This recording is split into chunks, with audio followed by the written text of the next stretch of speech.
Okay, so we'll get started. Welcome to the webinar. I'm Dave Tormath and I'm the host today.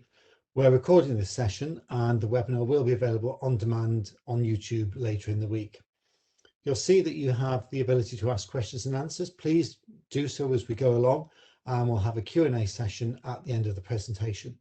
So I'll introduce Ben, who's been with us since 2001 when he joined the then NRS as an electrical and electronic technical apprentice, moving through each of the cells to get experience across a huge range of materials. Eventually specialising in electronics and repair and servicing thousands of assets, his knowledge has increased to the stage where he moved to technical support to advise on the use of a wide range of products. 3 years ago, he joined the design and development team to take his expertise to a new level, and in which he developed the new TCAID. So it's over to you, Ben. Thanks, Dave. Right, everybody. Yeah, today we're here to webinar on the track circuit actuator interference detector. It was a development project done by Unipart Rail. First, a quick discussion on Unipart Rail as a group. So Unipart Rail fits under the Unipart Group umbrella, along with Unipart Technologies Group that's enabled some new people like Met Class and Comms Design and Park Signaling as part of. And then we've also got the Logistics and International. The technology products, so Unipart Rail has a wealth of range and world-class products and people working for it, really. We specialise in engineering, manufacturing, logistics, quality, safety, repair, warranty and obsolescence. As part of the design development team, some of the products that we have done in the past or are currently looking at developing is TPWS and AWS, APC, plug and play cables and disk boxes, LED signals. A lot of the power products are coming through now, like Power U, the Detector, the FSPs. And there's also a development on points machines that's currently in process with Network Rail. So an introduction to the project, really. As I said, TCAID is a track circuit actuator interference detector. The reasons it's used on the network is it helps to reduce it helps to break through the contamination on the rail heads, causing wrong side failures on the UK rail network. So we're trying to reduce them wrong side failures. Contamination can be things like rust, leaf fall and foreign materials. Contamination reduces the electrical conductivity path between the wheel and the rail of the train vehicle, and that will prevent the track circuit from shunting.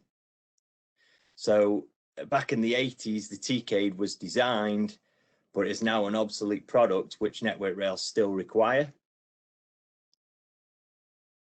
So I'll go a little bit of basics into track circuits for anybody who doesn't know. So the UK rail network is split into block sections. There can be certain distances apart. Track circuits can be AC or DC, and they're always less than 3 kilohertz. And what happens is the signal actually passes through one side of the rail all the way to a relay, into a relay, and then that relay will set the previous block signal.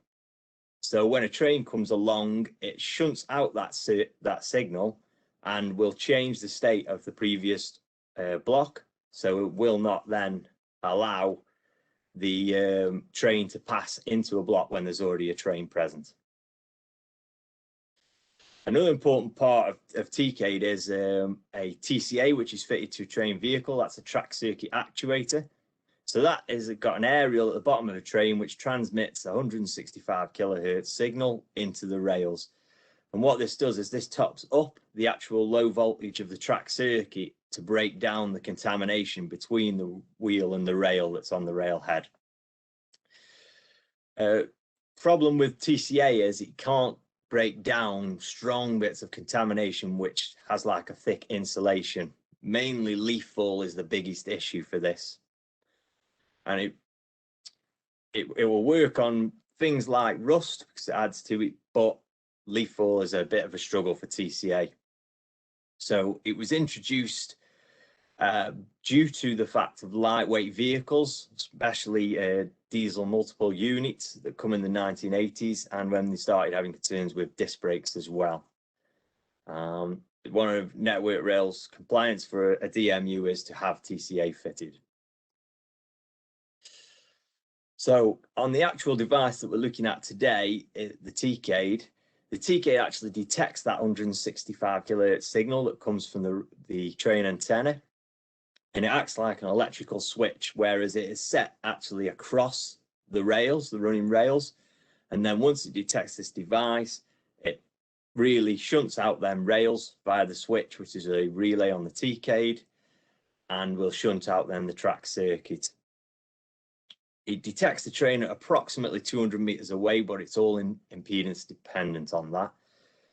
And it's always installed, as you can see on the picture there, close to the running rails, usually with a disc box above it that it's connected to, and that's the connection that goes directly onto each rail. The two types of TCAID, there's a directional sensitive and a non-directional sensitive. The difference is seen is there's actually a loop in the forefoot of the rails, and that detects the direction of the train, whereas the non-directional doesn't have that, so it will just detect whether a train's passing in one direction or the other. So the actual obsolete 1980s TCAID, it was mainly because of the old design, all the components had gone obsolete, but there was a lot of reliability issues with that, especially the relay, because that had to be serviced on a regular basis. There's big environmental issues with water ingress. There was a lot of problems with regards to right side failures as well, where there was actual leakage going across the insulated block joints. There's installation issues, and the battery life, we only had a shelf life of 2 years, and the replacement was every 12 months at least. So Network Rail came to Unipart Rail and said that we still have a high demand for TCAIDs, we still need them on the line, they're an important part of their leaf fall period. And so zero availability from Unipart Rail was not an option, and that's where we were asked to see if we could develop a new TCAID under their requirements. And some of their requirements was it needs to fit, form and function exactly the same as the old one. Can it be used in other track circuit areas like high voltage impulse areas? We needed to improve the reliability, the availability, the maintainability and safety of the product. We needed a mechanical system that's going to protect from the water ingress. And there was also an electronic system that's got to detect the TCA vehicle at a certain distance. And of course, we needed to achieve full product acceptance, so it had to comply with EU legislation, sorry about that, and all the standards that Network Rail state in that full PA acceptance. So to give everybody a bit more of an understanding, this is a block diagram, a system block diagram of a TCAID. So basically what the TCAID will do, it will firstly detect that 165 kilohertz signal through a filter that only lets that signal pass. It's very small bandwidth it's got on it. And then there's a transformer that's in there, and that is basically to isolate any DC getting back onto the rails, because that's where we can cause some big issues and the worst side of failures. So that isolation transformer stops that from happening. We then have a level detection part, which is all about detecting the train from a certain distance away. The Smith trigger just turns it into a digital voltage that we can use for logic. With regards to the D-type, it has a phase detector in it, and that phase detection is what detects the current passing, the direction of the current traveling in the loop that detects it. And so then if both of them sides really are a yes on a D-type, the actual logic will say, yeah, I've detected a train and I can now shunt out the track circuit. If it's just an N, it won't use that phase detection part, and just the logic has to work off the level detector. Instead of using a relay, we've actually gone to a solid state relay, and we'll discuss that a little bit further. But basically that uses a MOSFET and a photocoupler and a gate driver to actually shunt across those track circuit rails. Now, to stop the actual TCA system from keep looping and keep triggering the TCAID, there's a band stop filter in there that's only going to allow the track circuit signal, which as stated before is less than 3 kilohertz, to pass, and it will stop the TCA signal. So we went about the mechanical design. So the mechanical design was mainly coming up with an enclosure, backplate, terminations, cable, everything that goes inside the unit. And we made that IP65, 67 and IK rating to remove the water ingress. It's less than 3 kilohertz in weight now. It's non-corroding.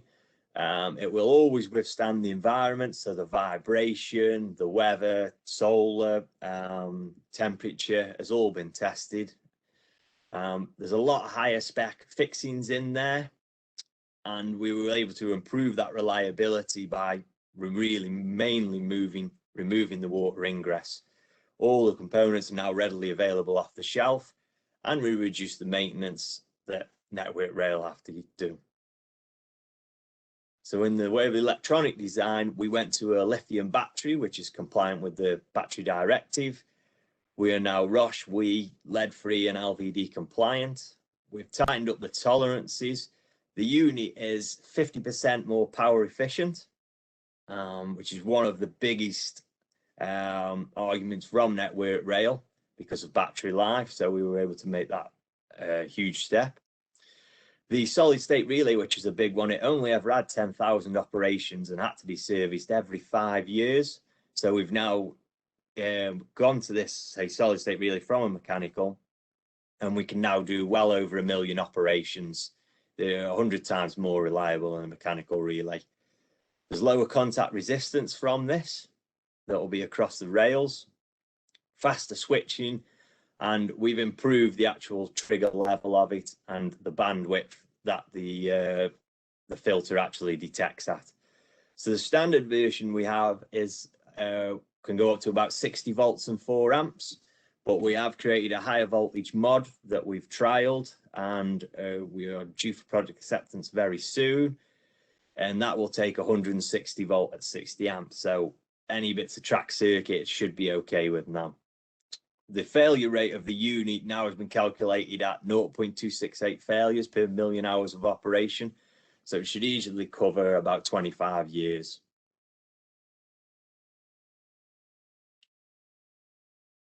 So in our compliance testing that we went through, we fully tested in the lab, as we would always do through our product design development process. We tested it on an equivalent track circuit that that Unipart Rail have access to on their site. We tested it to a HVI equivalent track circuit down at Network Rail in Basingstoke. We were able to gain EMC compliance to 50121, environmental compliance to 50125, RED, which is a radio equipment directive because it has a receiver on it. We've got the electrical safety side with LVD included now. And we've had a 4-month trial that was in 2019 and a 4-month trial for the HVI mod, which was in 2020. So the installation, with regards to the old one to the new one, it's exactly the same. It fits the same stake that's been approved for years on the railway. It's quick and easy, but there's just some bolts that are on the back plate, and you just have you have to purchase a fixing kit that's got some neoprene washers, steel washers, and a locking nut on. Goes straight on the stake where the old one was and just screws up. The cable length is exactly the same, so it can easily just be remove the old one, fit the new one on. If it's for new installations, all the equipment is still available, like the stake, the disconnection box, and Unipart Rail can actually supply all that equipment in one big hit if you require. It's still got the same sighting and configuration setup, and Network Rail have that installation and maintenance manual from Unipart Rail's design. So the installation wiring, if anybody's seen one before, is exactly the same, but it's just for the D-type, there's 4 cores, and for the N-type, it's 2 cores, and basically they just go straight into a disconnection box For the N-type, we use a brown wire, and there's a green wire that's on there. The HVI version will actually just use a brown and blue. That'll be connected exactly the same. Basically behind that is because we are using higher voltage, we didn't want a floating core that's in the old N-type. And with the D-type, then it's a brown, blue, black and green wire that stayed exactly the same.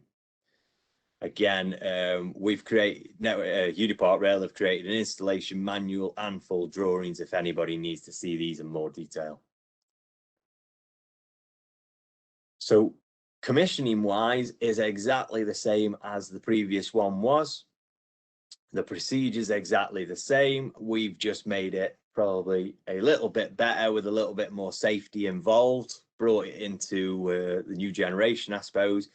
But the same old Mark 1 and Mark 2 tester can be used on the new TCAID unit. The Mark 1 tester is obsolete. I don't think you'd find many of them about, but there probably is some. The Mark 2 tester we've still made as it's still available. Unipart Rail can still supply that unit. It still works fine, and it works fine with the new design. So there's no need to go out and buy extra test equipment for what you already have. And basically the test is very simple. It's hold a button, you turn the knob up until it hits a certain level, and it will indicate that the unit has actually triggered. And then you reduce that down and the trigger will be removed.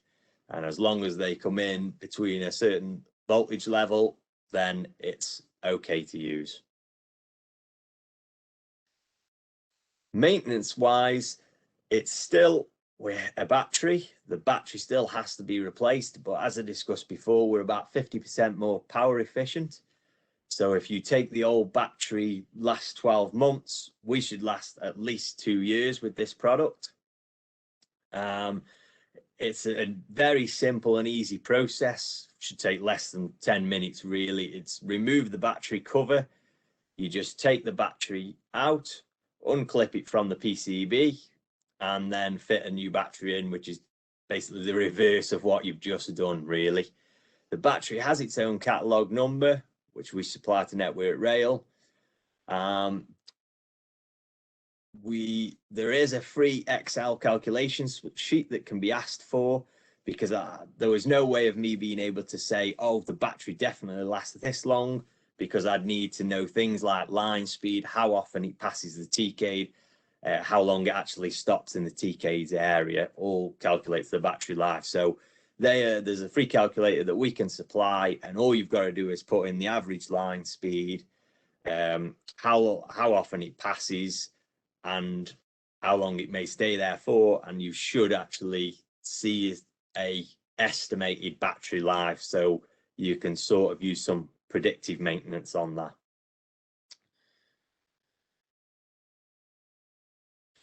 So really, in a nutshell, the biggest improvements that Unipart Rail have made is that the device can detect a train that's less than 200 meters away.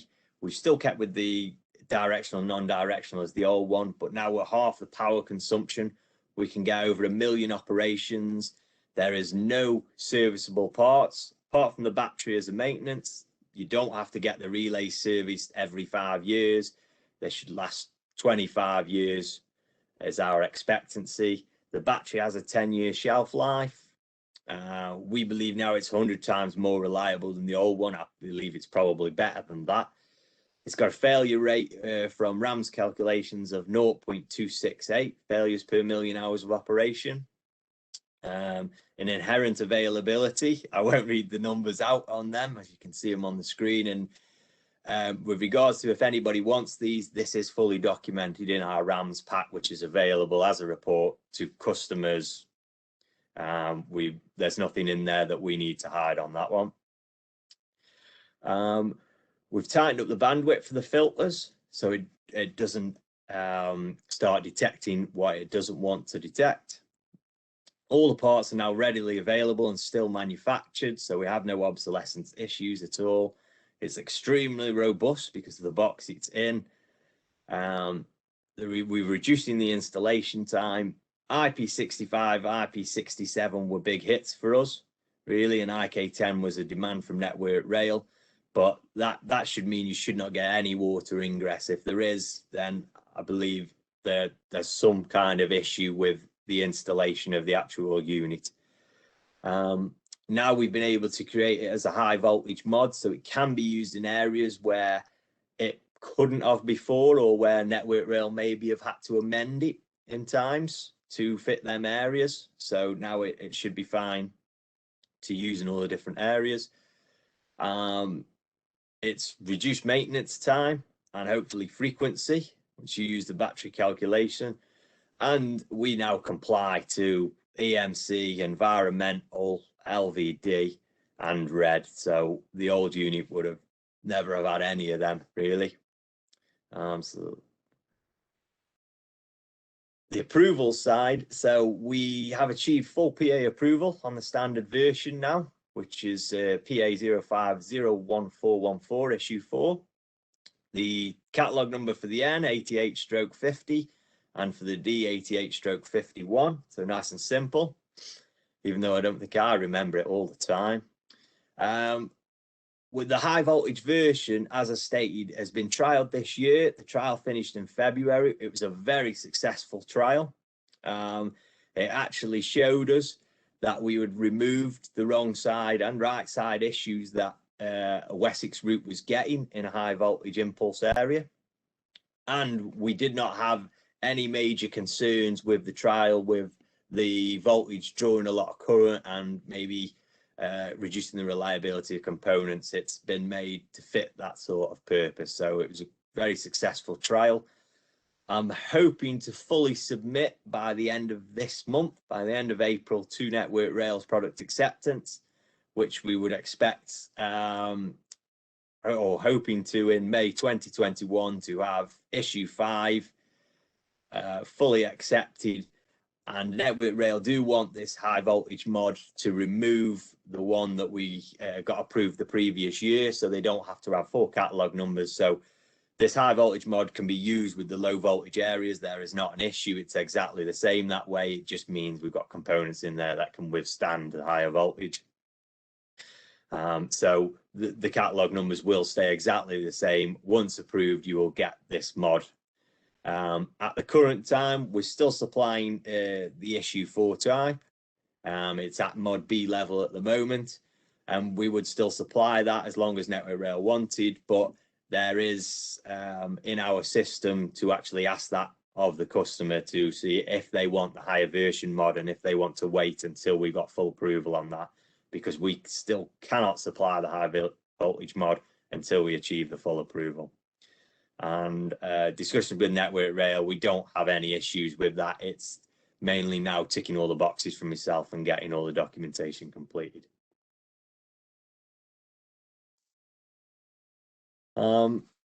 Yes, so I suppose I've come to the end really of me talking, and any questions I'll hand over to David. Yeah, hi. So we have had some questions. That was very interesting. I've been around for as long as you have, Ben, and I knew TCAID existed, but I never actually understood quite what it did. So I'm sure there's lots of people who will be in the same boat as me. But Adam's asked, are any plans to update or upgrade existing TCA systems, such as tuners and control units?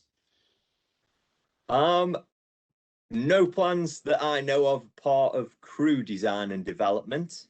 Park signaling, which is part of Unipart's umbrella, the Unipart group umbrella, they actually are the design authority for TCA Mark II now. I've been in discussions a lot with Park over multiple years with TCA, done a bit of commissioning and things with them. I don't know of any upgrades, and I don't know of, in my eyes, any reliability issues with the Mark II system. So it would probably have to be discussed with them, but if anybody wants to give me a shout, I can put you to the right people at Park that you could have a discussion with on that, really. The Mark I system a little bit differently, and you won't buy that new for any vehicles now. I wouldn't have thought it would all be the Mark II system. Lovely. Now, Richard's asked about the battery. There's been news reports about lithium shortages around the world for battery production. Is the battery rechargeable, or can it be brought back to be recycled? As part of our O&M manual, it does state to send it back to Unipart Rail for disposal. It's something that we have to do via the battery directive. It is non-rechargeable. With regards to explosion, yes, you're correct. There's a fuse in line with the battery in the design. So the battery, I think, can withstand about 3.9 amps in total coming from that side of the supply, and any short higher than that. And I'm not saying that explodes, but we go into a risky period. So we have got a 500 milliamp fuse in there. That it is a resettable fuse now in there. So it will, if there is a slight little burst, it will just dampen that down and reset itself. But if it needs to, it can totally go, and it won't cause an explosion of the unit. That's really useful to know. I was thinking throughout there about the number of track circuits that are out there on the infrastructure, and how many of them actually would benefit from having TCAIDs fitted. Do we actually have an idea, or is it just such a big number? It's and over the years it's only been fitted, it's just many thousands. Yes, I would say many thousands. There is axle counters, so there's no need for it for axle counters. That'll be a different discussion if somebody wanted to ask me about axle counters.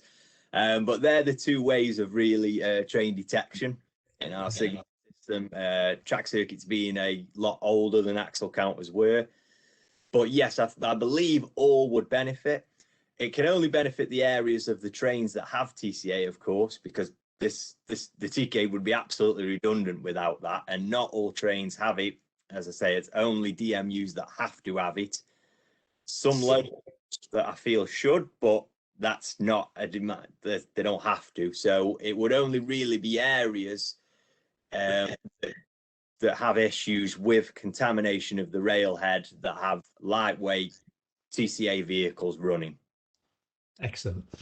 David's asked about the service interval. I think you touched on it earlier about the calculator. It sounds like it's the service is only the battery, but also mentioning about if the fuse blows. Is there any condition monitoring in there? No, there isn't. But we have plans or discussions about a development on this. We are in discussions with our team and a little bit with Network Rail on maybe trying to develop a condition-based monitoring system of the TCAID, and try and get a little trial going of that, really, to see how beneficial that would be. We believe it'd be massively beneficial to Network Rail, but it's all about getting the information back and getting the right information back, because nobody wants thousands and thousands of lines of data that's pointless to them. They want, especially Network Rail, they'll want the right information. So we are actually in discussions. Our commercial department and parts of our engineering are in discussions to try and look at this. Okay, the first part of that question about service interval, is it true that the service interval, the battery change, would differ for every location, and you need to use that Excel calculator? Yes. As a decent predictor, as stated, it's 50% more power efficient. So if you do had a current old one and you said, oh, we definitely know it lasts 16 months, this will double its time easily on there. But it is dependent on it. If, for example, the TCAID is sitting at a station where units sit there for 3 minutes, they're going to drain the battery more than one passing at 80 miles an hour, for example. So it's very simple to use. You only have to put a little bit, have to mess around with everything else that's behind it. It's just, I think, 3 areas you just have to input the data of, and it'll spit you out an approximate calculation. Right, so that's an email to ben.slack@unipartrail.com if you want to have access to that. His email address is on the screen there. So that's the end of the questions. So thank you very much indeed for that, Ben. As I mentioned, we'll put this recording onto YouTube, and we'll share a link with everybody who registered. So thank you for attending, and goodbye.